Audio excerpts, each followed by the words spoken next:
Welcome back to the TechTual Talk. I'm your host, Henri Davis. The TechTual Talk is a podcast that showcases people's interesting journeys into their current tech position. In today's episode, we'll be talking to none other than M'kya Gonzalez, a recent college graduate who is now doing digital forensics in her first cybersecurity job from college. M'kya working in help desk internship for 3 years to landing a cybersecurity role paying $90,000 in her first role ever. That's right. This episode is for the people who are contemplating on going to college, how to check out the curriculum to see if it stacks up against the current job descriptions, how to network, and how hard is it to actually get an internship. So if you're one of those people, then you'll enjoy the show. But first, make sure that you please follow the podcast, and also after you're done with it, please leave us a review. It really helps us out in the podcast download metrics. But enjoy the show. TikTok brought me here, but I like this. I like this song too.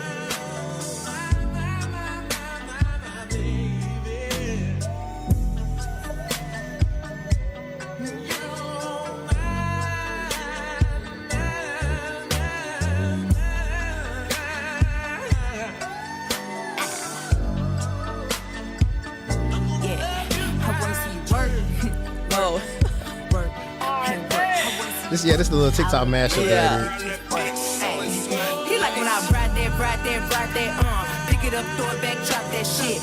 I like back too. With a nigga, I'm too pretty, gotta stop that shit. I'm lit. How Casamigos, my pretty white toes, my natural afro, my neck and wrist froze. Yeah, work. Just look at my ass when I twerk. That nigga mad, that's that hurt. A bitch like me, yeah, I know my worth. Fucking with me is a game in the curse. I pay my own rent. Come no nigga sleeping over, put me in my place. Nigga, be grateful. You should be thankful. You even get to breathe in a real bitch space. I got that Hellcat. Skirt off on a nigga soon as I get off his face. What's either your favorite movie or what movie are you ready to go see? Okay, maybe this is a little corny, but I think right now at the moment, my favorite movie is the Color Purple movie. It was really, really good, but I never saw the original. So I never saw the original, but yeah, I like the new Color Purple movie. And I'm also kind of like a huge Marvel fan. So I like the Avengers movies, X-Men actually. The X-Men movies are my favorite movies. Really? It's like I'm not gonna lie, most of the X-Men movies is like kind of mid, and then they got good. It was not mid. First Class was very good. Yeah, First Class was it was the one after that was good. Wolverine's origin story was pretty good, which was funny that Ryan Reynolds was in it, and we just knew, it's like, we know he's Deadpool, but they can't say he's Deadpool because it's Fox. Like, it was crazy. But he was doing everything Deadpool does. For me, I saw the old Color Purple as a kid, and I kind of used to like it, but then as I got older, I kind of didn't like it. And I definitely don't have any plans to see the new one. Just because nobody asked for a remake of that It's movie. not a remake though. It's like the musical. It's like the Broadway version. Yeah. Okay. Yeah. Makes sense, I guess. But I know for me, what movie is coming out? I actually want to see Book of Clarence. That seems interesting. Last year was a lot of good ones. Creed 3 was good. Oh yeah, I really like that one too. Yeah, that was good. It was. Actually, even though I feel like I knew what type of agenda it was pushing, I actually did like the Barbie movie. I think it was cool. What type of agenda was it pushing?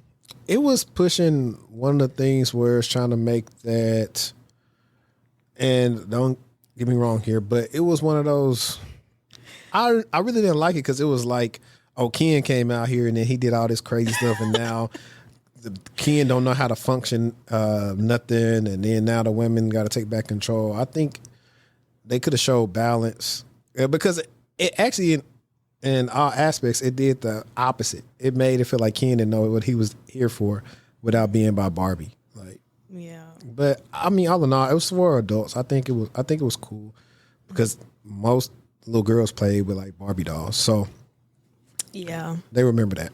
Yeah, some of the references were cute and cool, but yeah, I've been hearing like the other side of things. Like a lot of people feel like Ken was too centered in the movie, period. But They made Ken be. I expected them to go a different way. But I know Ken was going to be pretty much the antagonist. Yeah. Of the movie. Like, that was wild to me. I thought it was going to be. See, one of my favorite movies from childhood. I'm gonna tell you, I got like a lot of movies that I can watch like I've never seen them before. Clueless. Oh wow. You ain't expect me to say that one, did you? I love Clueless. I used to watch. I'm a little older than you, so I used to watch the Clueless series before school. Okay. It had episodes. It was pretty good because they had all the same actors except for they had a couple times people changed. So Clueless, I can watch Selena like I've never ever seen it before. Like I love that. That started. Well, I don't really have that love no more, but that's how like J-Lo used to be my crush. Like J-Lo, I used to love some J-Lo just from Selena. Anything for Selena. This bumper. Oh my my movies right there. Everybody heard me say this before. Major Pain, it's like one of my favorite movies. Okay. School of Rock. Really, it's anything like upbeat. Like that's like just like I can watch with the kids or whatever. But also like anything that kind of like reminds me of like the 90s and like good childhood stuff. That's what I really like about like all those movies. And there are countless others that I probably used to watch like that. I know Life like I could do it word for word. That's the movie right there, Life. Okay. Life probably like hands down like the funniest movie. But y'all didn't come here to hear us talk about movies. Welcome back to the TechTual Talk podcast where I'm your host, HD. If you're listening on Apple Podcasts, Spotify, or any other streaming service, please like the podcast. Leave us a review so it helps us out with the podcast algorithm. And if you're currently watching us on YouTube right now, you know what to do. Hit the thumbs up, subscribe, hit all so you can be notified when I'm dropping all content. It's episode 114. And this is the first live in-person episode of 2024. And so, I'm back to drop some pressure today. And today we have our guest, M'kya, with us. Hello. M'kya G. And she's all the way from Florida. And then she's also from Gary, Indiana. But I thought this would be a good episode to bring her in because she's new to the field. And she's pretty much a recent graduate.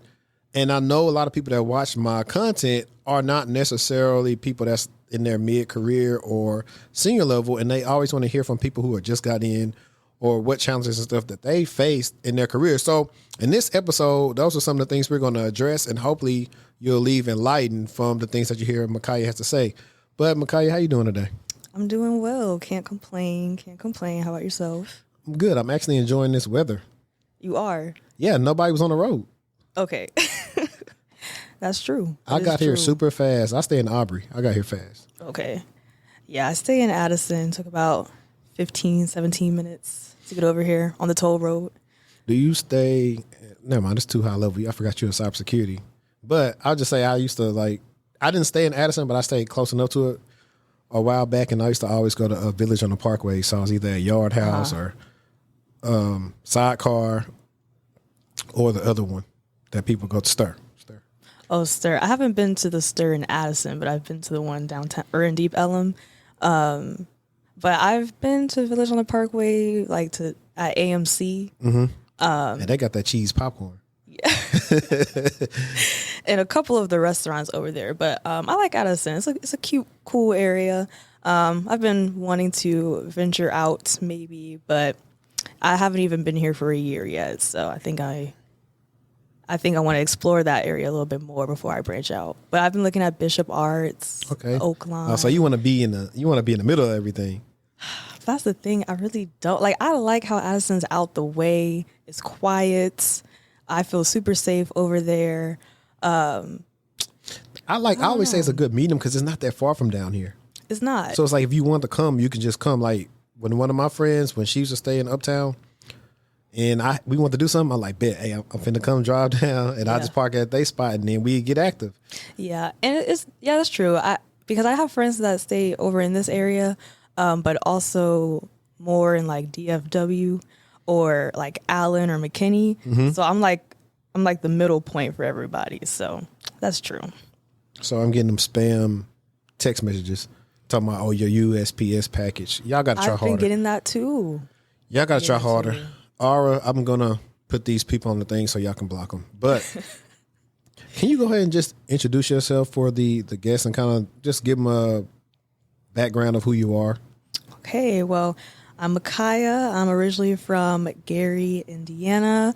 Fun fact, my birthday is leap day, and it's a leap year, so I'll finally be turning 6. I went to school in Tampa, Florida at the University of South Florida, graduated with my BS in cybersecurity, actually information security, and a minor in French, and moved to Dallas last June to start my career. Interesting. So we're definitely going to get into that. I want to dive into you leaving high school, going to college. Was information systems the major you knew you were going to go into leaving from college? No. I mean, leaving from high school, I'm sorry. Yeah, no, it wasn't. So I knew I had an interest for tech, but I more so knew that I didn't want to do anything in the medical fields. Like, that's not really my thing. Wasn't really into law. So it was kind of like, okay, tech sounds cool. And that my interest sparked because my senior year of high school, actually, I took a web development class, even though it's not, what I'm doing now, but like learning CSS and like, I don't know, just the fact that you can write something and it does something like that right there, like was like, whoa. So, but I had a strong love for like cultures. I'm Puerto Rican, and I was taking AP French in high school. So I was like, okay, I want to do something like with culture. So my first major when I was a freshman was actually international business. But I looked a little closer at the curriculum and saw that I had to take business calc.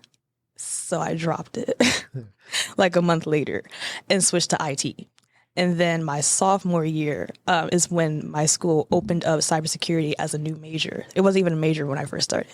So they opened cybersecurity as a brand new major. It had all the same prereqs as IT, but the electives and the higher level classes were different.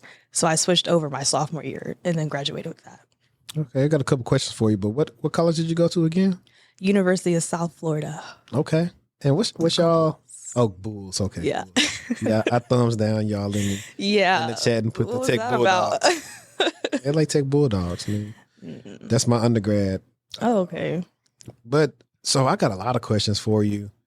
So number one, well, you're Gen Z, right? Yeah. It's not a bad thing. No. I only say that because on Twitter it's like the running joke how y'all didn't experience what we experienced with MySpace. But that's why I hesitate, because it's like, I feel like the 2000s, baby, we're like right on the cusp. Like I remember MySpace.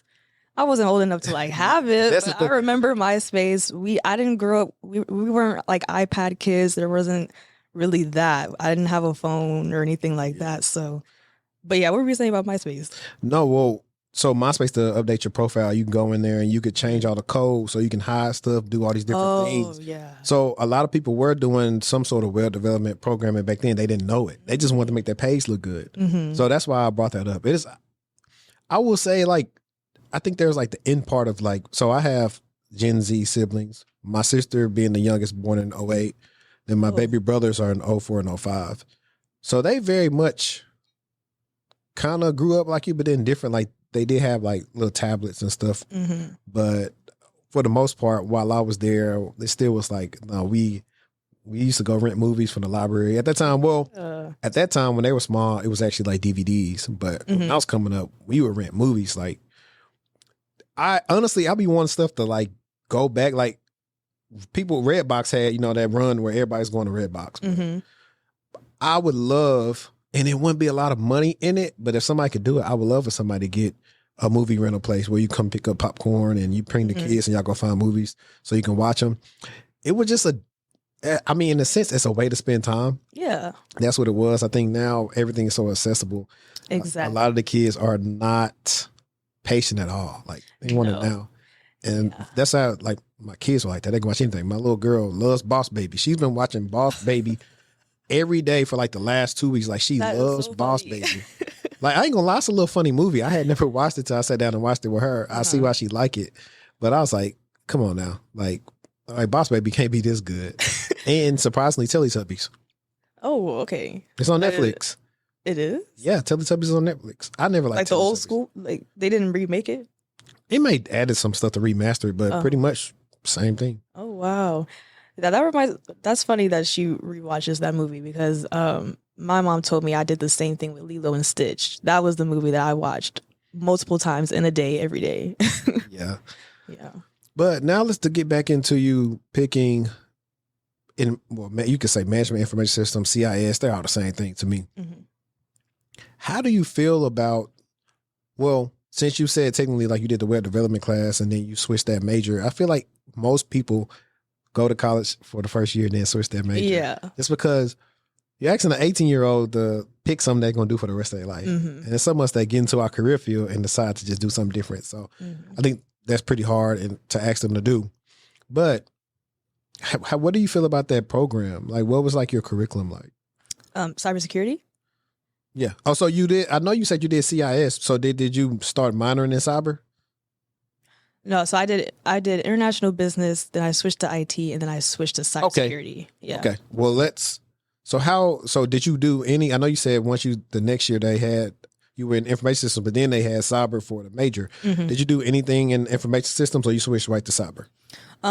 It was all like prereqs. So there Okay. was, I think like programming fundamentals, which was Java. We learned Java, and then C, and it was the same for cybersecurity. So those credits just like switched right over. So when it came to the higher level classes that were more specialized, like ethical hacking or object oriented programming, that was specific to the cybersecurity major. So I didn't really I'm not sure what the curriculum for IT would have been. Mm-hmm. But the cybersecurity major was just more specialized for sure. More about the theory, really.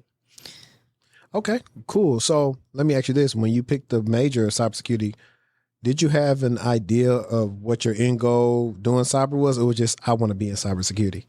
I had no clue. Like, I didn't really know anything about cybersecurity when they opened the major. It just sounded cool. And I mean, I was one of those people that thought, I could be a hacker, like wearing the gray hoodie and the binary code going on. Mm-hmm. So it just sounded cool. So I had no clue what to do until honestly my senior year, which in my opinion was way too late. And I was going through a period really hard in my junior year where it seemed like all of my peers were like miles ahead of me. Like they knew they wanted to be pen testers. They were good at it. And I just could not figure out how did they get here? We all had the same classes. I remember these people from 2 years ago. How did they develop so far? So my senior year is when I really like buckled down and was like, okay, like let me find my niche. Let me find what I want to do. And I'm honestly still figuring that out. This is the job I have now is my first job in the fields. And it's kind of like a rotational program. Mm-hmm. So, which is really good. I love that I can do that, like spend a few months in a department and see if I like it. And then at the end of the program, I get to choose which one I want to go in. So right now I'm doing digital forensics, which is cool. I didn't know anything about digital forensics. That wasn't part of the curriculum. Yeah. I think it was an elective. Yeah. We'll get there. Okay. I didn't want you to give them too much sauce in the beginning. Yeah. But because you remind me of something that most people struggle with, at least people of color. Are you a first-gen graduate? Yes. And I always ask that because it always, like the numbers and everything you say, but the first-gen graduates do well enough, but most of the time not on a level like you said, some of your peers, because 9 times out of 10 they had mentors. They either had a frat or something, or they had people that were helping them say, "Hey, do this and this." Like my baby brothers. Right now, he's telling me about some class he's got that's going to get him A+ or whatever. I said, that's cool. But I've been telling him for the last beginning of the year, hey, get your certified cloud practitioner from AWS. Yeah. When I was in school, I ain't have anybody. Mm-hmm. So now I say, hey, I told another, say, you got to learn outside of school. Did you just do stuff in class or did you try to learn stuff outside of it? I honestly just did stuff in class. Yeah. Mm-hmm. Yeah, but I'm saying that, and I'm only doing this now because a lot of people are geared to go to college, but they don't understand in this field it's different than other fields. Your curriculum is okay. It's like a foundation, unless like they're giving you, and I had some things that I presented to like my past college because I saw like their curriculum was still bad. there has to be things where it's more so you're working on in class that gears you to what you would do at a job versus you teaching me all this theory, which is fine. Yeah. Theory is fine, but how does that help me do good on the interview? Which I made a video with my podcast episode from last week was about how Gen Z struggles at the job and struggles in interviews. Mm-hmm. And they were getting on Gen Z, but I was like, no, it's the school's fault. Because I was like, even when I was in school, I took this business comm class, but sure they did my resume, but it wasn't really a tech resume. They didn't really show me how to interview. Yeah. I didn't have a lot of jobs lined up afterwards because I didn't know how to apply myself. I just was going to school. So I was like, you can't get mad at them. You told them to go to school, but you didn't prepare them for after school. And that's one of the trends I know. And that's how I can point out a bias when they're trying to be biased toward Gen Z. Mm-hmm. I was like, and number two, all your old people just need to go retire because y'all don't relate to us. Yeah. And I was like, I mean, yeah, I'm a millennial, but even like you said, you're born in the year, I guess, 2000 mm-hmm. or 2000 babies. So there are still things that overlap in between us to where we are still similar in some ways. Yeah. Mm-hmm. I don't like being micromanaged. I don't like you always being all up on me. I like to just let me know what I need to do and do it. And we also don't like the disrespect. The disrespect y'all used to be able to do to everybody else, that ain't gonna fly. Mm-mm. Or you won't see us. Because they say it's like, oh, we don't believe Gen Z is loyal. Of course we ain't loyal. Inflation's been high every year. Why would we be loyal to y'all? Exactly. People got families and mouths to feed. Mm-hmm. Y'all be loyal to us, we'll be loyal to you. I was doing a vlog on the way here, and I just was talking about how the girl from Cloudflare went viral mm-hmm. about when she got let go. And it wasn't her manager. It was somebody from HR, somebody she'd never met before. It's like outsourced. And I was talking about like the CEO responded to that and was talking about, well, we let like 40 people go, but we still have like over 1,000 plus salespeople. And so he just looked at it as a numbers game. And that's why I tell people all the time, I'm telling you now, younger in your career, it's always a numbers game to them. It's not that you got to take care of your family. It's not you got to take care of yourself, or you may have bills, or you may be helping your own family. And I always tell people that's young, I say, look out for yourself, network, mm-hmm. always stay ahead of the game, pay attention to company financials so you can make sure you're ahead of the game. Yeah. But back to your schooling. At least some of the languages that you learn are still on job descriptions. Like they were teaching, mm-hmm. they was teaching us Visual Basic, and you don't see that on no job descriptions. No job descriptions. Mm-hmm. But I remember when we first talked, you talked about that you did get a chance to do some internships, right? Yeah. Let's talk about that, because one advantage, well, actually, and we may get here later, but I'm pretty sure you're on TikTok. Mm-hmm. And you see all the discourse about you ain't got to go to school. You ain't got to go to school. Yes. While I agree, you don't have to go to school. But when you look like us, you should go to school, and it can help you get an internship. And I say school can only help you in the long run. Yeah. So I tell people, hey, if you can't, go get you a feeder role, get them to pay for school, and go to school, get your degree, because you're going to have to be good regardless. You don't have the luxury, because we don't own or not in charge of a lot of hiring decisions to put you on. Mm-hmm. So you got to do what you got to do to make yourself stand out. Exactly. And now a lot of people are just, whatever they see on social media, they're doing the same thing. So a lot of people don't stand out anyway. So you got to figure out how you're going to stand out. Exactly. I agree. So I want to ask you about what internships did you do? So I actually only did one internship for 3 years, which, I mean, at that point, isn't even an internship anymore. But I actually was just an IT help desk intern for 3 years. That was my internship while I was in college. Okay. Was that at was it like through the college, or was it like a major company, or what? It was a company I was contracted with the Department of Defense. They built simulations for the Air Force, and I just found it randomly on Indeed and applied and got the interview the very next day.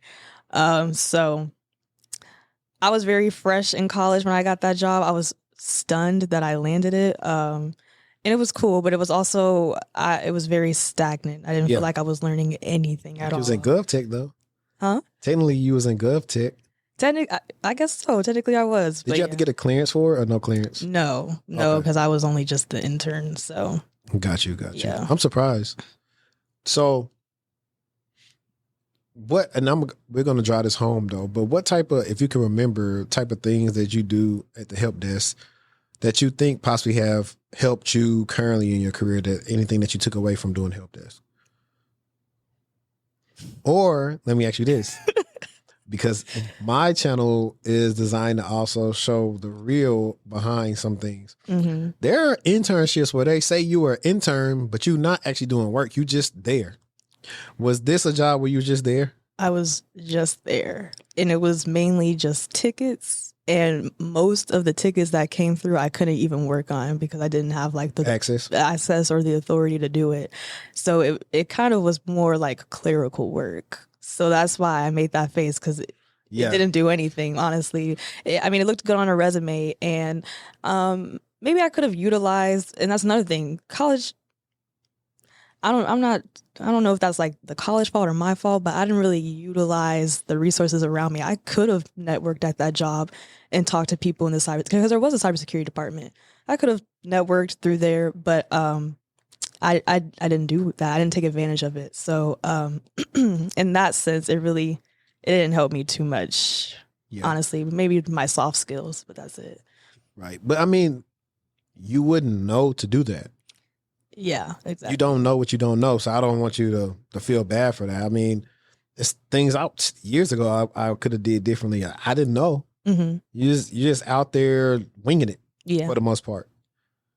Yeah. And the opportunities were a little different back then. Now, I tell my brother all the time, it's like, bro, just go ahead and do these things. I'll try to help you find something, whether it's remote or whatever. Because if you can get experience, because I was like, you know what? One of my brother's grades probably ain't gonna be the best to get an internship.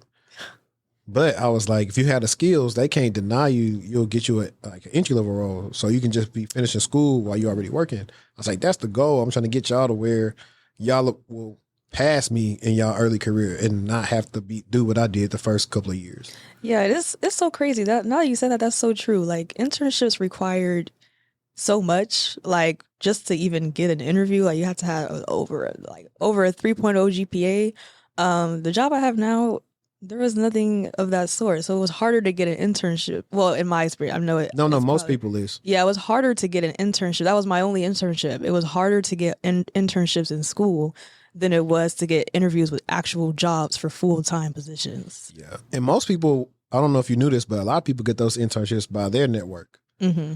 So last year, working at one of the companies I worked for, it's a bigger company. It's a bigger financial company. I remember when not last year, the year before that, when all the interns were there, like gobs of interns. Mm-hmm. I was like, man, JP Morgan got a lot of interns here. And I was like, so either they applied or they know some people. And that's something, too, that people don't know. Just apply. Like you said, you saw the job on Indeed and you applied. Mm-hmm. Sometimes that's all it takes to find an internship is applying, and you may or may not be successful. The worst thing they could tell you is no. Mm-hmm. Rejection will happen. Most of the time, it's going to be a lot of rejections before you get a yes. Yes. So you do we'll say that I was just there internship. Mm-hmm. So the last time that you do that internship was, we'll say, I guess the last time going back into your senior year. What, I guess, changed then when you said, okay, I'm about to get out of school. What am I going to do because I want to get a job? What did you decide to do that was going to help you get a job after school? Okay, yeah. So I had joined there was a club at my school called oh my gosh, I forgot the name. White Hatters. It was like a ethical hacking hacking club. And that really is what pushed me, because I was comparing myself to everybody else that was in the club. Like I said before, they were like miles ahead of me. But I am very grateful for that club because it opened the door to a lot of things that I just did not know about. And that sparked my interest in cloud. So in the year 2022, that's the year I graduated. January of that year, I decided I was going to study for my AWS certified cloud practitioner, and I got it. And that really was like the momentum I needed to like keep going. So after I got that certification, I was like, okay, like now I know I could probably apply myself. And so from there, I was just doing side things on my own, looking at YouTube videos of people talking about cybersecurity. I felt like time was running out because I was about to graduate. Unfortunately, my mother passed May of that year before I could graduate, so she didn't get to see me walk across the stage. And she wanted me to. She was my biggest fan, and she always used to push me into like doing bigger things. But I was a rebellious teenager, thinking she's nagging me. So I realized too late that she meant well and that she had the right idea. So after that event, I just buckled down and like really applied myself. And so I did a boot camp. It was like a free boot camp for only like 3 months. And through the boot camp, I obtained my CompTIA Cybersecurity Analyst Plus certification. And that really was like what sealed the deal for me. I credit the boot camp. I mean, of course. What boot camp was it? It's called Perscolas. Check it out. It's specifically for people of color, to help people of color get into tech. You don't have to have a degree. It didn't cost any money. But I was in school doing that at the same time. So it was very tough. But I do credit the boot camp with helping my cybersecurity career because, like you said, college was good and having a degree is what ultimately got me the job because it was required.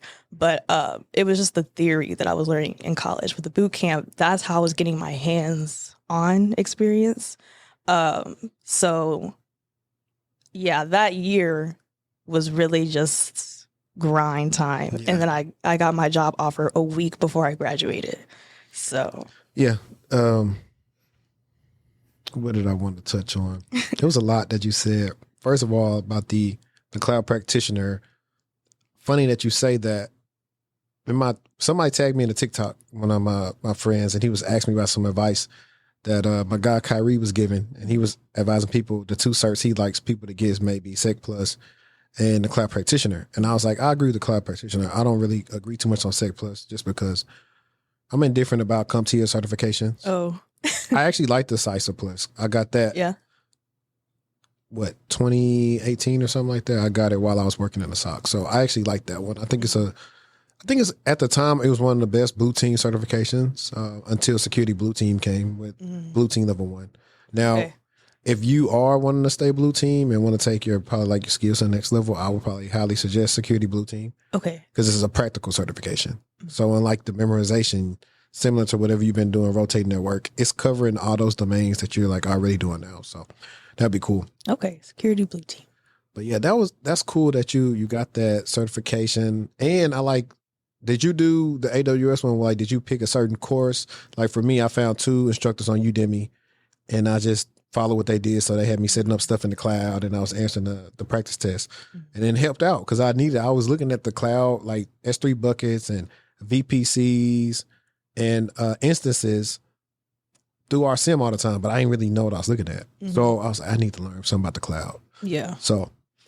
Yeah, I learned through a cloud guru. Okay. I used him and I think I also did like a Udemy course. But I found the exam like not that hard to study for. The practice tests are harder than the exam. Yeah. And I did want to follow like an AWS pathway. I still do. I just kind of put it off. But I did just like settle on a pathway of like AWS certs to do. So like I wanted to get the security professional one. So the path I was going to do was the cloud practitioner and then solutions architect and then whatever came after that. Especially security. Yeah. I just only made it to the cloud practitioner, but I'll get back at it. Yeah. But like I said, that's still a good choice. And then couple that with a degree in the CISA Plus. That's pretty good. A lot of people coming out of school would just have a degree or they may or may not have a certification. Like for me, I was like, my grades ain't good. And the mentor at the time was like, you should get your Security Plus because he worked for the government. So they're big on CompTIA. And I got the Security Plus, but then it was like, what next? Everybody has the Security Plus. But see, back then though, cyber, that's 10 years ago. Yeah. Oh, okay. Well, actually, I graduated in November of 2013 from undergrad. So a little over 10 years, really, because then you had November, January, and it started 2014. I started working my help desk job in May of 2014. But back then, it was few and far between them, like getting cybersecurity jobs. And I was just had back then, and this is the reason why I tell people don't lie on your resume. I had like Nessus, Linux, Wireshark. I forgot stuff I had on there, but some of that stuff I couldn't really talk about in the interview. I just had it on there because one of my other mentors was like, hey, yo, throw this on your resume, because he worked for Accenture at the time. And that didn't really work out for me. And the reason why it didn't work out is because on my resume, I was showing, but I wasn't telling. So I didn't have any projects. I wasn't showing what I used Nessus for, what I used Linux for, what are the things I knew how to do. But what I could have did, the reason why I asked you earlier about information systems, I did actually have this class where we had to design a network for a 3-story building and what type of stuff we would use. That would have been a good project to talk about. We had a capstone where we had to do a system analysis and design, and we made like an inventory system for the bowling alley. Oh, wow. So I had some stuff I could have talked about. I just didn't know. And that's why I tell people, it's like, they didn't say, hey, talk about these projects and make sure you notate them down. Nobody in those classes helped me with that. And now when I talk to or do consults with people like yourself that are in school or trying to transition, I was like, so what projects have you done? I was like, because you're going to have to show them something if you don't have any type of requisite experience. Exactly. And it's hard to do. They always say, well, how do I find projects or whatever? So, but that's cool. So after the boot camp, how many jobs did you start applying to? Countless. Probably over 100. Okay. I was applying to jobs just to apply at one point because it was like something has to land. I graduate in like 2 months and I have no job prospects. And actually after the boot camp, I went to a tech conference through my school, the Society of Hispanic Professional Engineers. And I even applied to jobs there. I interviewed with jobs on the spot. Nothing. I had a few offers, but it was more like IT help desk. And that's also what the boot camp pushed, was IT help desk, because it was geared towards people trying to get into tech. It wasn't meant for people who were already in college for it. And I knew that my skills were beyond IT help desk. Like the first interview I did land, my first technical interview ever, was for an IT help desk position. And when it came down to the question of like, okay, so like, what's your salary range?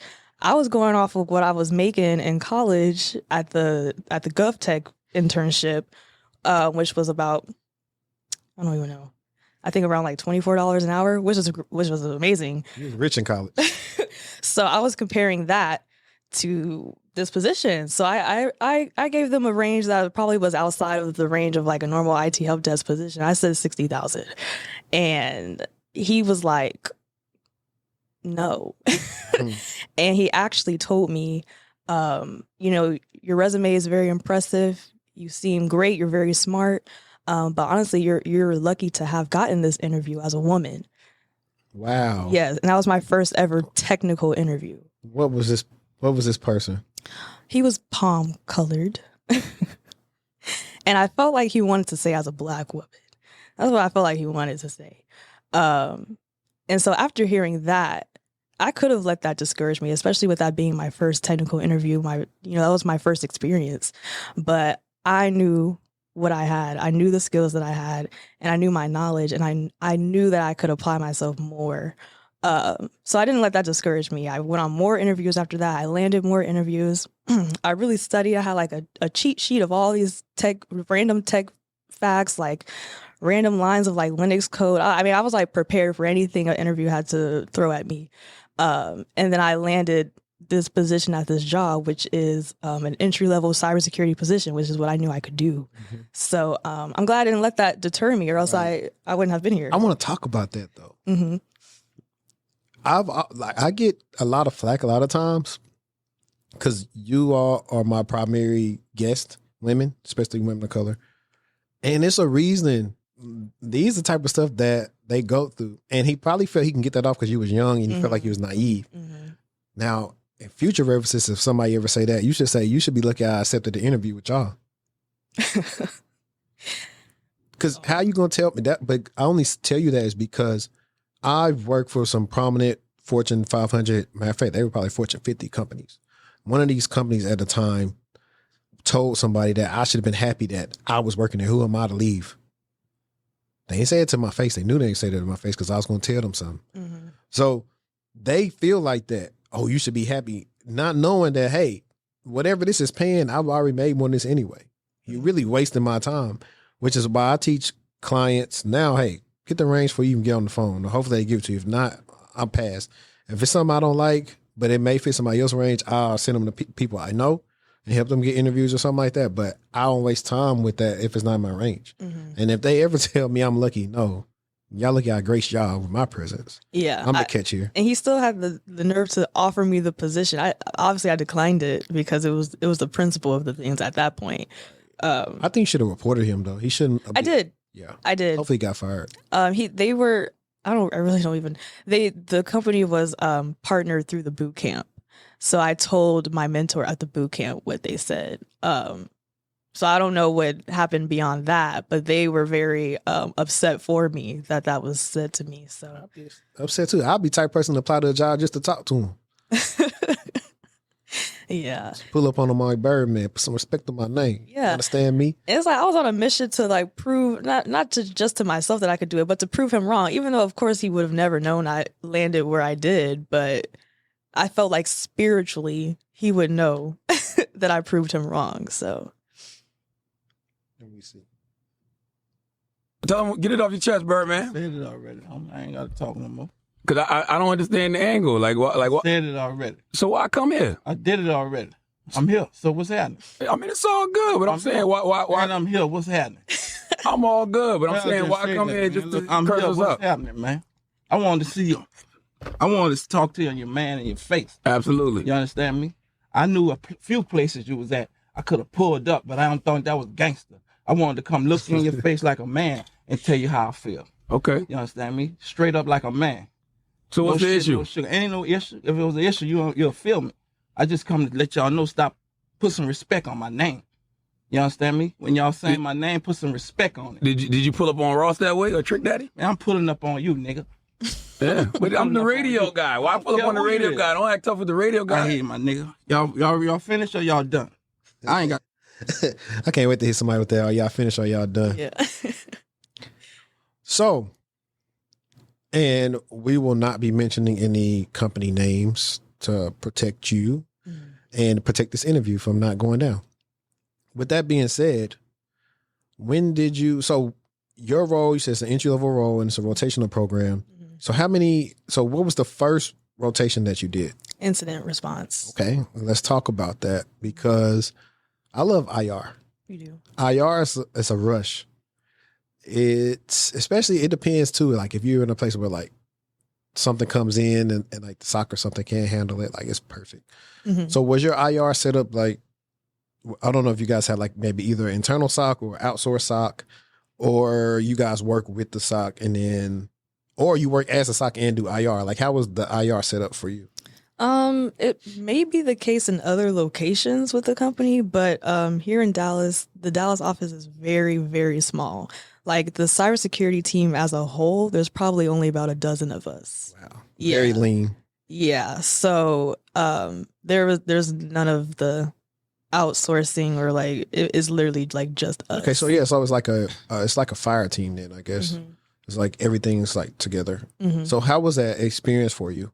Honestly, it was better than what I don't really know what I was anticipating, but I think having like a smaller team that's like more close knit worked out. It's a double-edged sword because you have people that don't really ever come into the office, so then you're like I've been in there alone sometimes, but I think it built the connections more. Like my coworkers, all of them are like my mentors. They have no problems helping me with a problem or a question. And I think that may have been harder to achieve at a location where the office is like a lot larger. Because with the program, we all start at the same time, like everyone else who's on the rotational program. And I talk to them in the different locations. Like I have friends in the Chicago office or in the Boston office. And it just seems like their experience is different. Everyone's having a good experience, but it seems like that one-on-one and like strong connection build isn't as present in the bigger locations.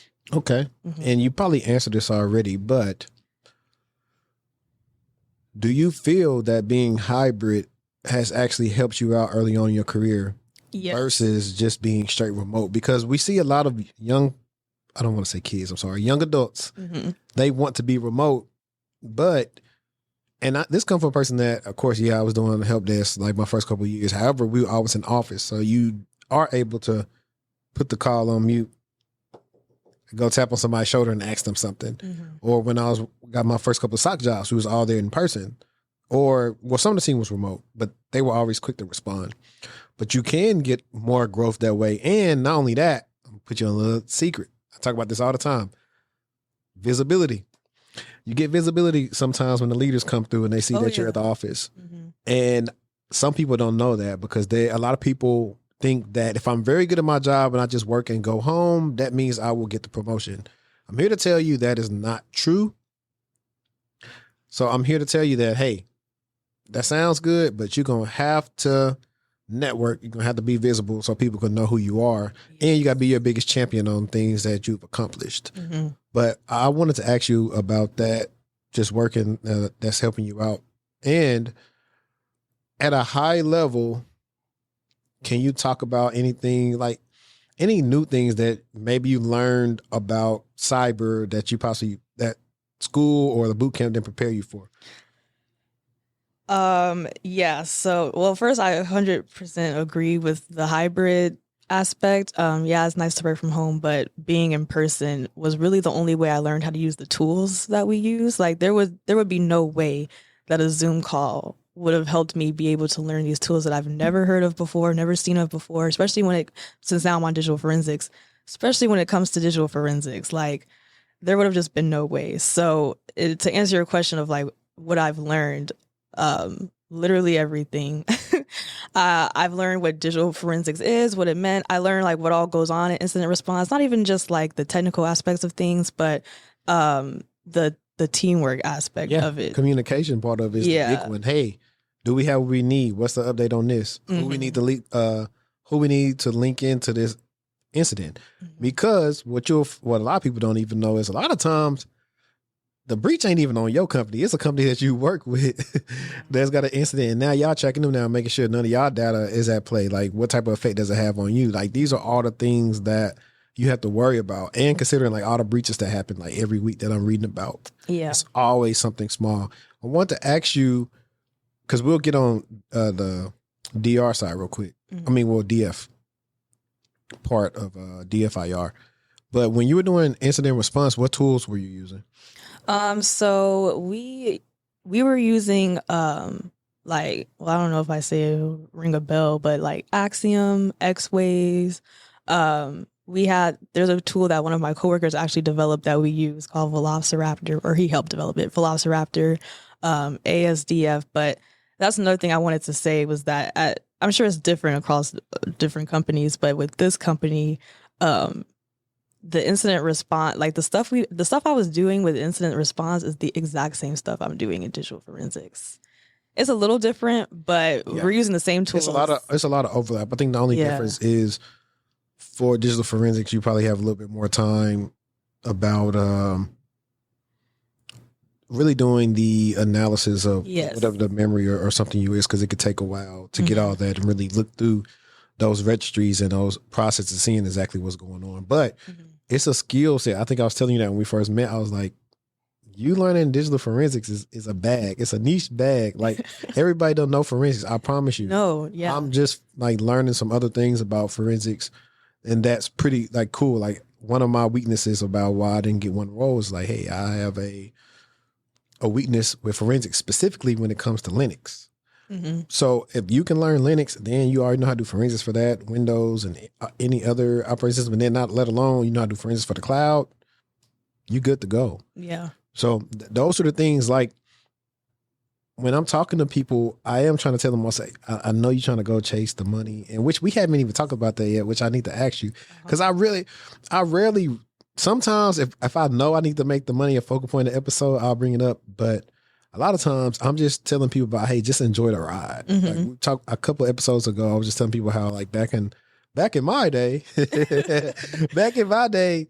all this one going on, you just got your head down and you enjoying the journey, you tunnel vision.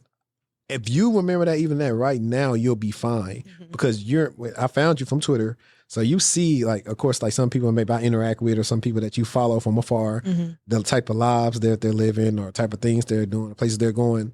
You'll get there. It's just your time to put the work in. Yeah. Because they definitely didn't start out like that either. And then, like M'kya said, like a lot of them either contractors some are doing C2C, some just, are overemployed, It is what it is, but you'll get there. But a lot of people are it's not common, at least in cyber, to be able to do that when your first role.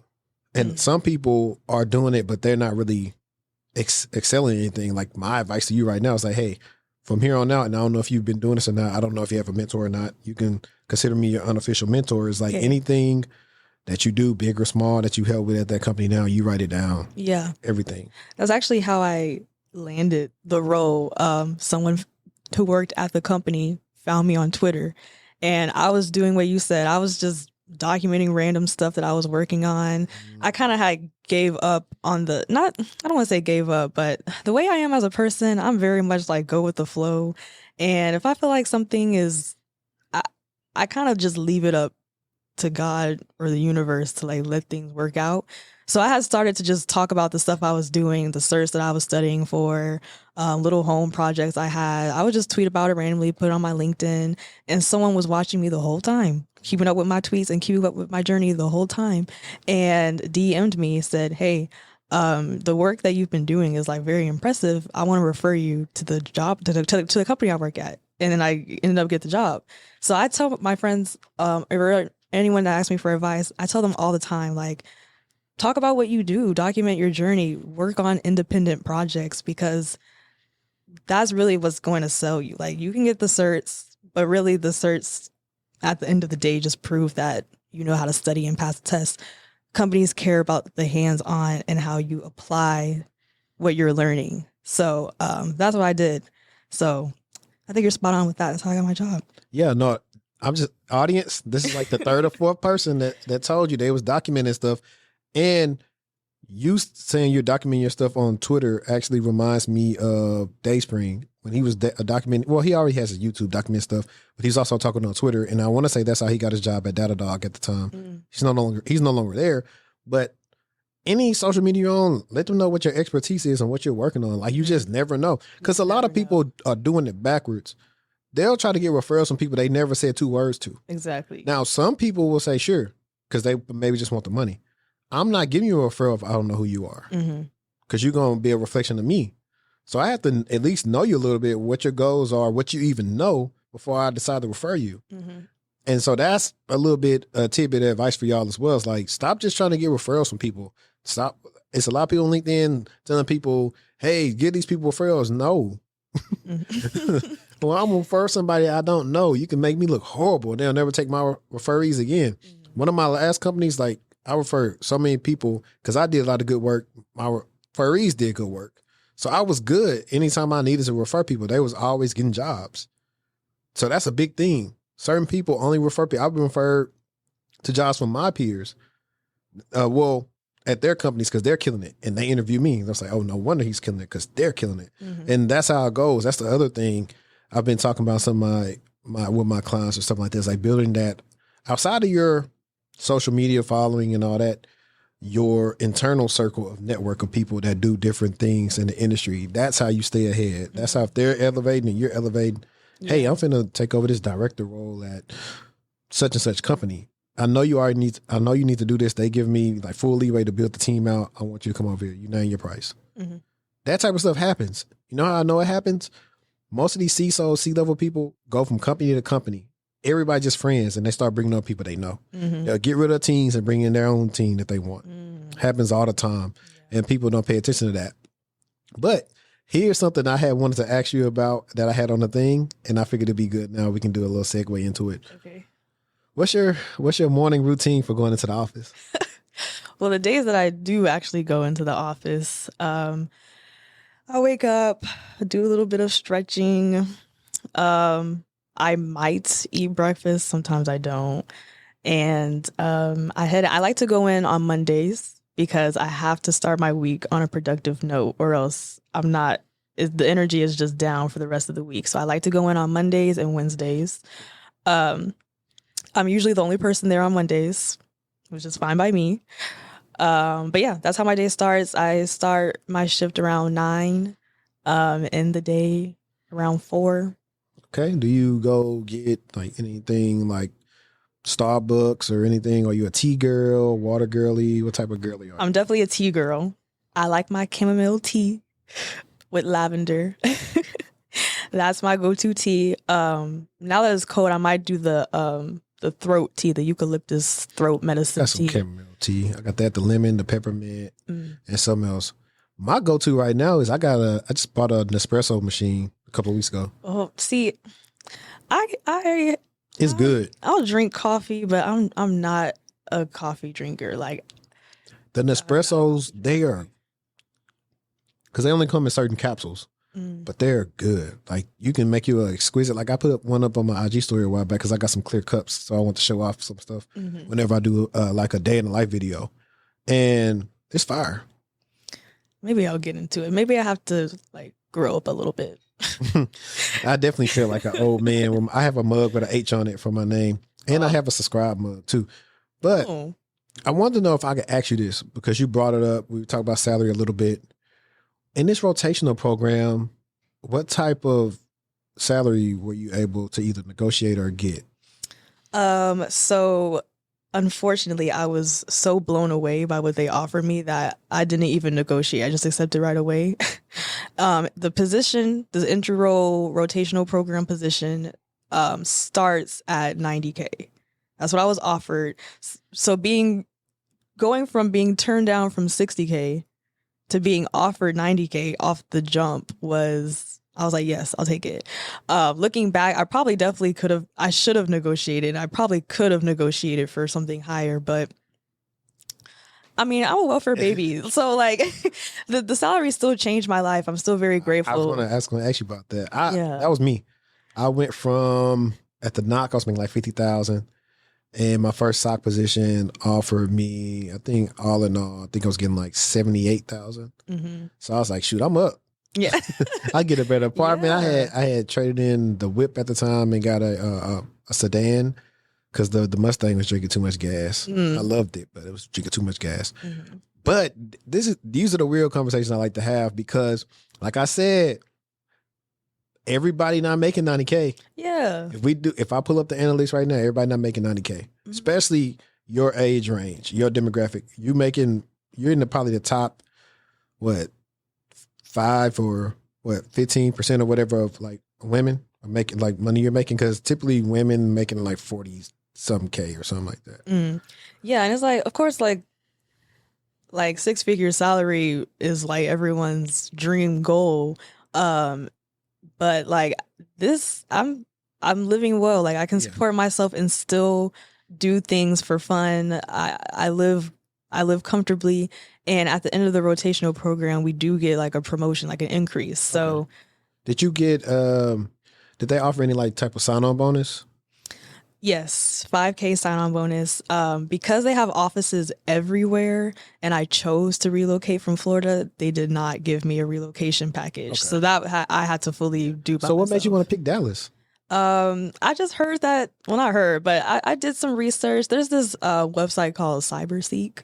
And, cyberseek.org. Yeah, and so I was just plugging in the places that I would like to go. It was between Dallas or DC, and DC just seemed like way too big of a move from Florida.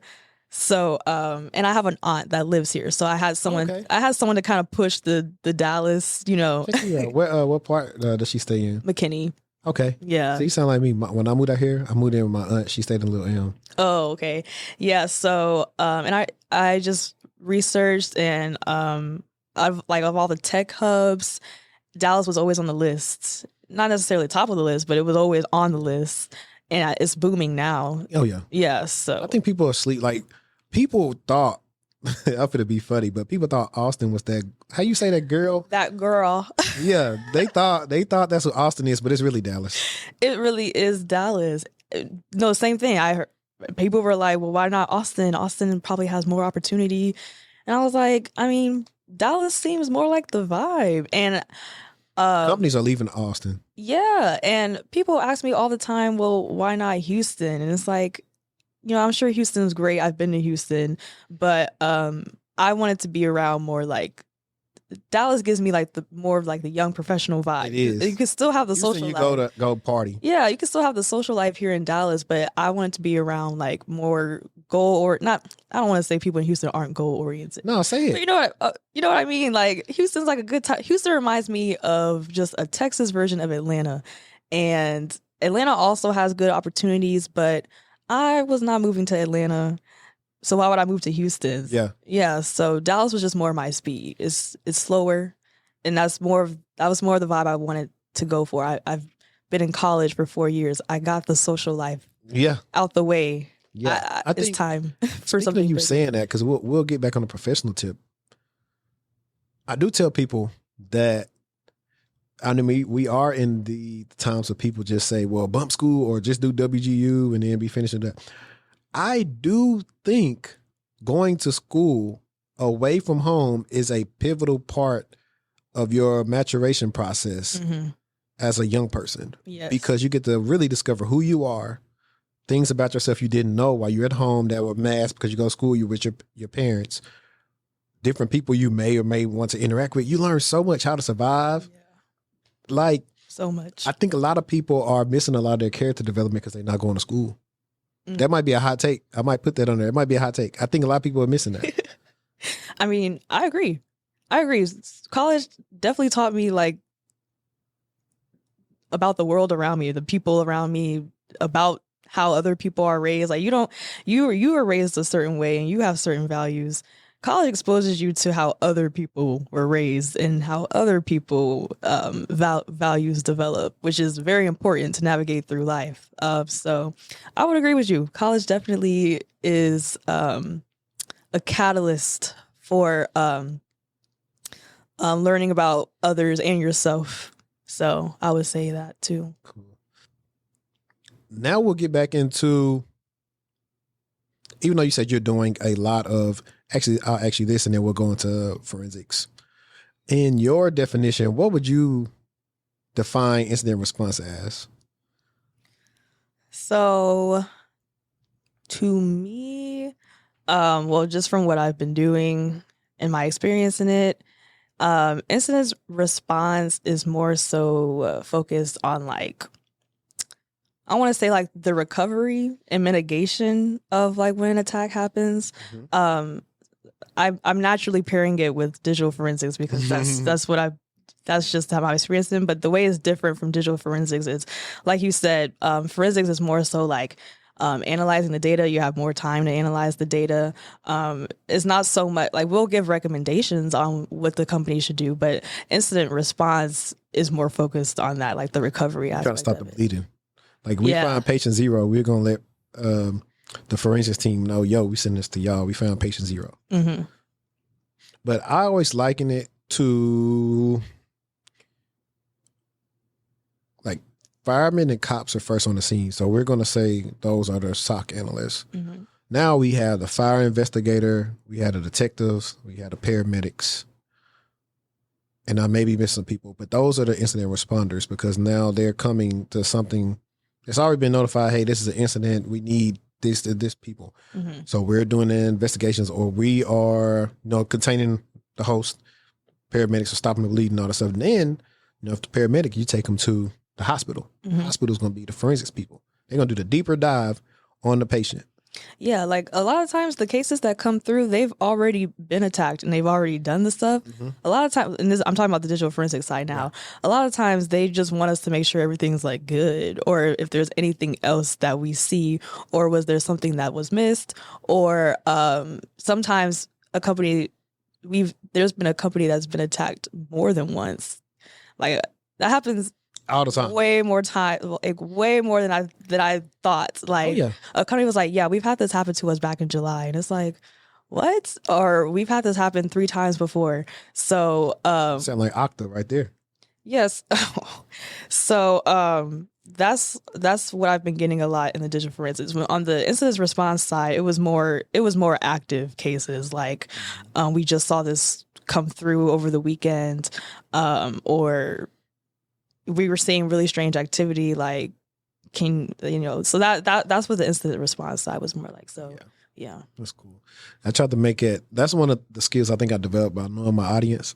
I can take something that somebody could explain it super technical, but I'm like, I'm gonna make this. You can't not misunderstand what I just said about the paramedics taking them to the hospital for the deep dive from the doctors. You can't misunderstand that. So I think I asked you this earlier, but like for me, I've dealt with a myriad of different type of activity based on the industry too. You'll find out in your experience based on the industry, the company you work for, you'll start seeing different attack types.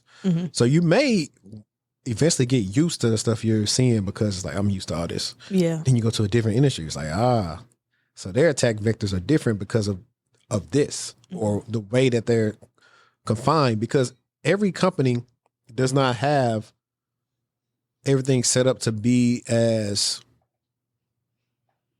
the network hardened as it should be, because in a lot of people's minds, like, you can stunt creativity, or we want you to be free. And so now you make your IR team and the SOC and forensics, you make the pen testing team. Everybody got to work harder because y'all don't want to do the foundational stuff we need to do to keep the place secure. So there are a lot of things. And the crazy thing is, it's still the number one thing that always trips people up. It's not the technology. It's your people that's the weak link. The sophisticated social engineering people are watching everything people do. And they may not even go at you first. They may go to, I was watching a podcast, I forgot the name of it, but it was with, I want to say the guy was the CISO or something of his company, Abnormal Security. And he was talking about how the biggest trends that we actually see with attacks are not really super sophisticated attacks just yet. They are more so phishing, but they don't initially kind of start off with sending you a link. They just send an email trying to get a conversation going with you. Yep. And he was talking about how one time the attackers knew that he used Navy Federal for his bank. So they reached out to his wife and like, oh yeah, we're seeing all this, But the wife is leery of it. It's like, this don't make sense or whatever. And the person sent the link don't match up with whatever they send. But you got to think about it. It might not work on you, but somebody they might say, oh yeah, we see that you're friends and you typically go here. We had something going on with the account, just like the fake USPS stuff. That's trash. But people who are actually going to take time to make it look legitimate, like if you're going to try to like smish me through the text, like try to figure out the code they send me when they send to me like MFA so you can make it look like you the same people if you're going to be smart, but you're not. Yeah. But those are the things that I've been seeing too. Like phishing has like been the biggest one. Like phishing, QR codes, or getting people. Those are a lot of things. Like people sometimes it just won't slow down, or they'll just pay attention to somebody that's a high profile. I was like, oh, I see that you guys are a merchant or a vendor. These people, we may just compromise the merchant to get y'all. Like that's what they do. They're not typically going at the big fish first. We're gonna get them first, and then we're just gonna keep on responding to you like everything good. That's when we're gonna try to get you. Then we're gonna try to exfiltrate your data from that way. Yep. That's how you do it. So all the stuff that we sometimes see that people do on the shows that we like to watch, that comes over into the digital world when it comes to cybersecurity. Yeah. I've had cases that I've worked on. It was a whole range of that. It was the range of the QR codes, which, if I'm being honest, to the everyday person is very believable, especially when you're doing the MFA, like, because these employees, when you sign into your computer, sometimes you have to send like a push notification. But the email that I saw that for a case we were working on, business email compromise, was with a QR code, and it says, oh, we're changing our verification. Use QR codes now. We're using QR codes now. And the person did it. So it's like, okay, that was one. And then, but I've also seen ones where they were specifically crafted for a specific person. Like they even emailed they emailed other people in the company pretending to be that person, referring to old emails from the past, like, "Hey, can we have an update on this meeting?" And the person would respond with the updated, and then it would go into like more like questions that's like, "Wait, hold on a second, let me make sure this is actually you, because I feel like we've already talked about this before." So yeah, you see a whole range of that. You see the ones where it's just the spam phishing or whatever, but then you see the ones where it's like tailored to you. Yeah, we seen sometime one time where the company kind of warned us like, "Hey, don't hack or something in the subject line." Like it was, and then we know that's how we know that it was a business email compromise. But then like that just reminded me of my days in the SOC. I was applying to somebody in the company we were monitoring. They pretty much had their account compromised, and the only thing I kind of picked up on that was fishy about them is they didn't have the right signature they should have had. And this is, so people that are interviewing or trying to get an IR, SOC role, if you want to kind of stand out, of course know your stuff, but being super technical ain't always the answer. Like some of the stuff can be found very simply through research. You can look through the ticketing system, you can find something, hey, this don't add up. But if they want to ask you something about phishing or saying if you knew somebody was compromised, what would you look at? Say, hey, I'll pay attention to their signature, see if their signature is the same to everybody else's. Because a lot of times it's not. A lot of times they don't attach the right signature, and it's kind of like a red flag, and you don't know who they are. Or if you got doubts, call them. It's like, no, I didn't send nothing. Okay, let's go ahead and reset his password, exit out all the sessions, and see what happened. And then that's when they're going to start, IR going to do all that, the remediation, the containment, and then we're going to send it to forensics, and we're going to tell you what you need to do. Yeah, and even if like the emails kind of, because, some people have thousands and thousands of emails to go through.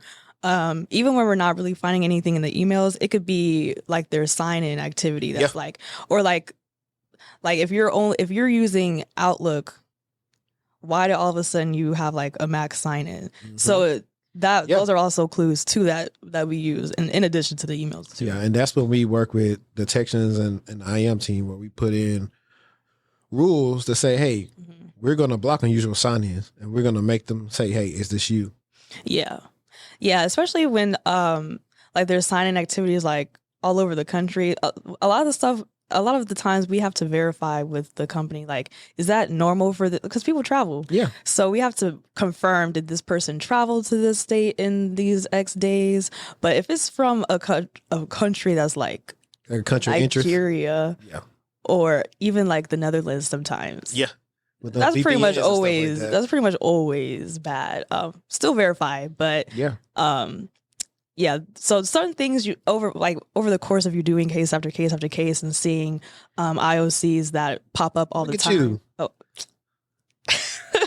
Look at you. Let me find out you be on the stand-ups. It's seeing IOCs that pop up all the time. You kind of just know what to look for. Of course, every case is different. There's always something new. Like the QR code for one of my coworkers, they'd never seen that before. That was like their first time seeing a hack through the QR code actually being used in real life. But most of the times you know what to look for. Certain countries are bad.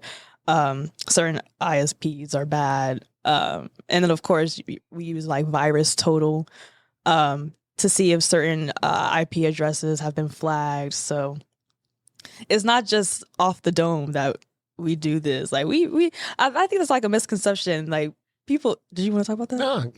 No. Lead. Okay. I'm here. I'm just the host. Like talk about whatever you want to talk about. Yeah, like I think it's a misconception that of course we're smart, but we use Google all the time. There's like websites that we go on to double check or make sure that things are malicious, because we don't always know. So yeah, that's all I want to say. Do y'all have a sandbox that y'all use? If we do, I'm unaware of it. Okay. Yeah. You might have like, well, in a sense, the Virus Total is kind of like a virtual sandbox, but some threat actors know when, like, if they put the link in the sandbox, it's not going to do right. Well, not necessarily a sandbox, but like, for example, you got like URL scan, the IO, that's one that people use a lot. And they'll scan it and tell you what the redirects are and give you a screenshot. Virus Total, bustling, Joe sandbox. But then sometimes you need your actual own sandbox to where you can detonate it, where you can probably do a little bit malware. Well, if it's malware, you can analyze what happens when the malware starts? Oh, that's probably on the testing department. The testing side probably does that. But what I've been doing in DFIR, we don't do that at this company. Okay. And testing isn't part of my rotation. So Gotcha. fortunately, I'll send you. Well, I'll just say it right here too. I'll send you TCM security stuff. Oh yeah. Especially, I don't know if you did that malware analysis course, but No, I did. I did the Windows escalation. privilege escalation Yeah. for vendors. Yeah. Mhm. So they got that. They got the Python joint. I've been busy, so I haven't finished my detection engineering course on there, but they got that on there too. But that malware analysis course is going to make you very sharp when it comes to forensics. So Okay, yes. that would be probably the one I would recommend for you to do, because the instructor is cool. We got Discord you can sign up on. Mhm. So for your personal computer, you got PC, you got a Mac. PC. Okay, cool. Because Mac has made it hard to even do VirtualBox stuff. Like, because on the malware analysis course, you got to set up your environment, then you have to segment it. Well, on the Macs, you can't even segment it anymore. It's like impossible. Yeah, I've admittedly have never used the Mac. I like my Lenovo. See, for me, I'm a creator. Okay. So I like I love my Mac. I don't use it as much because I got a gaming machine now that I use for my lab, and pretty much I do like a lot of work off there now because it's more convenient. But I got like 2 desks like in my office. But anyways, that's kind of where it is on there. But let's talk about some of the non-technical things, or maybe some things that you discovered when it comes to IR forensics. Have you been tasked with drawing up the IR report to send out to people? I actually just got tasked with that for the first time last week, to write a report. So that was new. And also I've been learning a lot about like the legal aspects of things, because we are dealing with like client. Well, so the way it works is like, yes, our clients are the company that's been attacked, but technically our clients are the attorneys that they're dealing with. Like, they're the ones that really source this. So a lot of the times where a company wants to report, like for example, the case I'm working on now, it's about to wrap up actually, but the case I'm working on now, they had wire fraud, like transfers that they didn't recognize through the bank. And this company is based in Mexico. So I'm not sure how it works in Mexico, but the bank was like, it was our fault. Don't worry about it. But they didn't tell them why. And here is legally required to, at least. But in Mexico, maybe things are different. So what they wanted from our report was to basically have us say that, hey, we didn't find anything malicious on our end. So we would really like for you, bank, to follow up with what happened.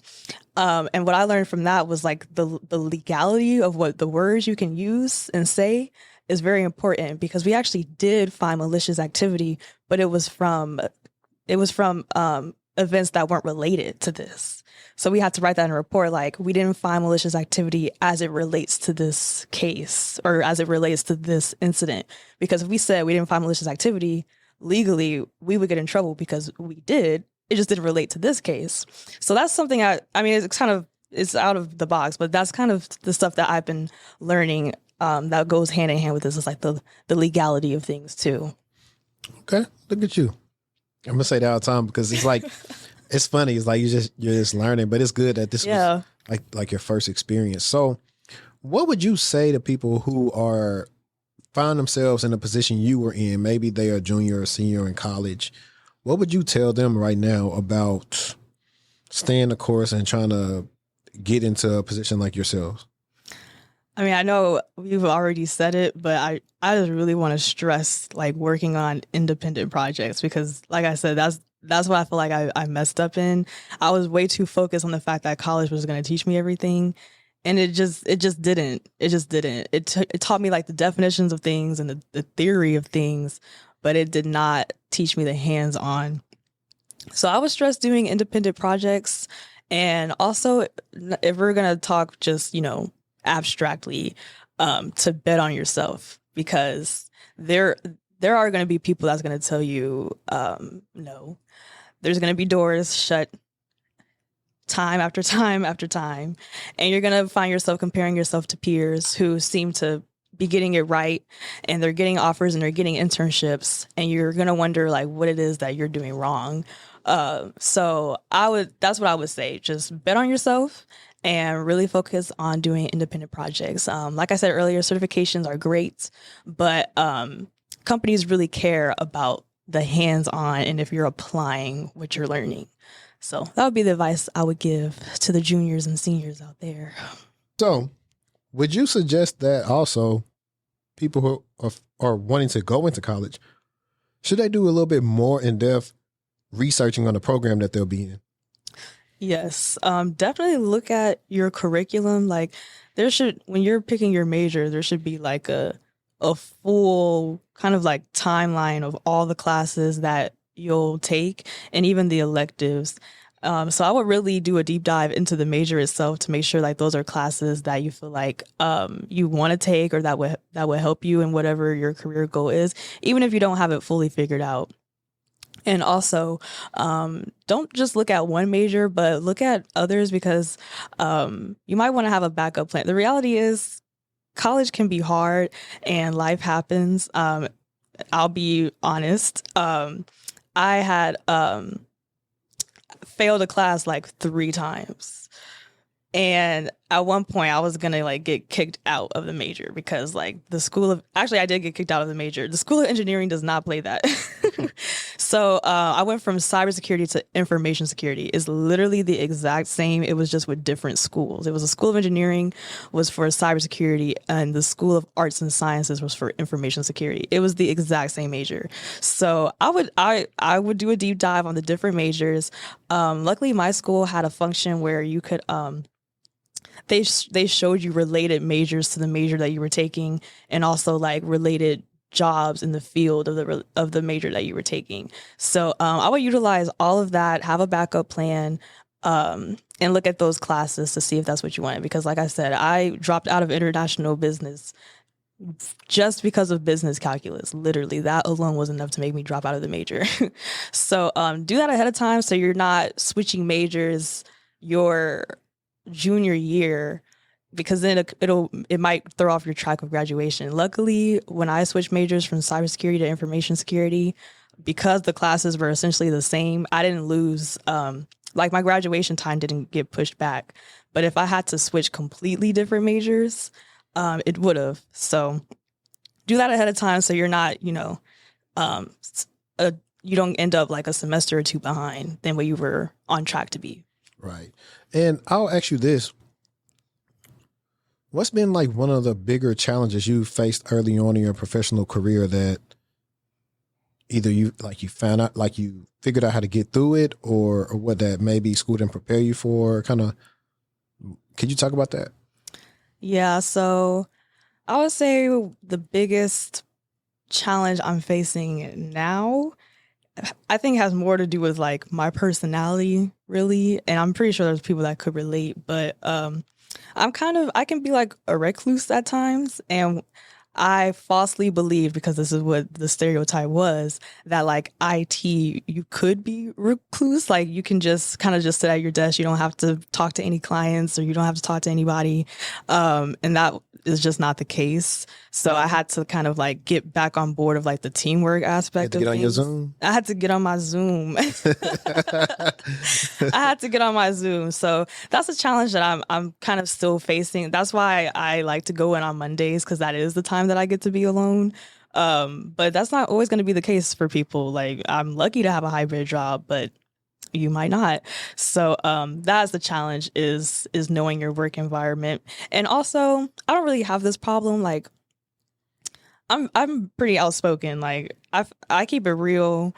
I say how I feel, but I would say a challenge for me would be knowing when to not keep it real, I guess. Like the work environment can be very political. About tact. Yeah, the work environment can be very political, and you're going to be working with people who have been in the game for years, probably longer than I've been alive. So, and there's just certain things that just don't fly. So that would be something else that I'm working on too. So Okay. Yeah, I love how I play the long game. yeah, It's like me and my other coworker, like when we peep something, we'll talk about it amongst ourselves and we just say, okay, notating and we playing the long game. yeah, Because sometimes everything don't deserve a response then. exactly. But when it's time to respond, it's going to be time to respond. And that's what a lot of people don't know.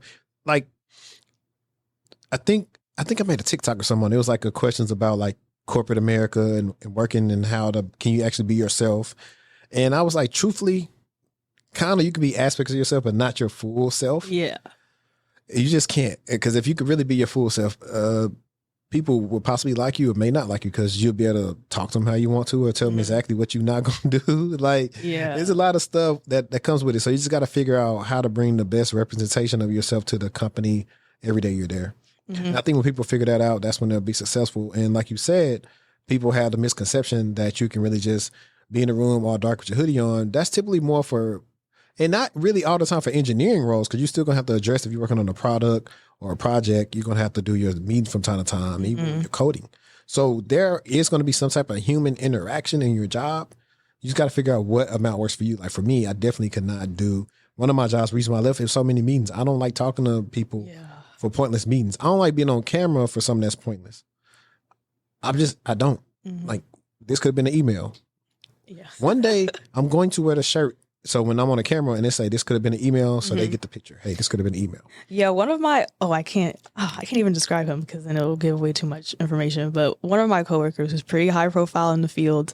Well, he's not my coworker, but someone that works at my company who's high profile in the field, stated that he refuses to turn his camera on in meetings because he doesn't want people to see the faces he make whenever they say something stupid. He can do that because he's a senior at this, but it's just funny that even someone who's been doing this and still doing it feels that way too. He's right. I definitely know. I have to show you some off camera about that. Yeah, I like to use the avatar a lot of times. When I don't want to be on there, I just use my avatar. I'm like, look, you're going to get this. This is the best thing you're going to get. But where can they follow you at and like on your social media, and how can they find you? Yeah, so my Twitter is at M'kya Gonza, Gonza. I have my LinkedIn in the bio, but my LinkedIn is M'kya Gonzalez. It's just my name. Connect with me there. I'll connect back. But yeah, I really mainly just use Twitter. I'm not on LinkedIn that much. So I use Twitter. I do have an Instagram, but it's more so like personal. I don't talk tech on there at all. I don't do anything tech related on my Instagram. So if you want to connect on the business aspect of things, I recommend Twitter and LinkedIn. You got anything you want to leave the listeners with? Do I have anything to leave the listeners with? Yeah, make this a good 2024. Like you said, this is the first in person for the year. I challenge you guys to do 10 new things this year that you've never done before. I feel like 2024 is the year for growth. I know they say this every year, but it's a leap year. So there's something special about this year. That chick stepping on them steps. Yeah, there's something special about this year. So any project that you've been holding off because you feel like it's not the right time, it's never going to be your right time. Do it now. Anything you've been wanting to let it go. And if you needed to hear it, you're hearing it from me. So, yeah. And I'm going to leave y'all with this. If you do not read the rule book, your head will be shaved. All right, man. It's been another episode of TechTual Talk. I'm your host, HD. Y'all know what to do, man. Subscribe to the Patreon so you can support us doing great episodes like this. Also, like I said in my couple other videos, if you want to do group coaching, I do have that link in the description as well, where you can get group coaching, access to me and my private Slack channel, so I can help you out in your career, but I don't have to be too much hands-on with you. But until next time, we out. Peace.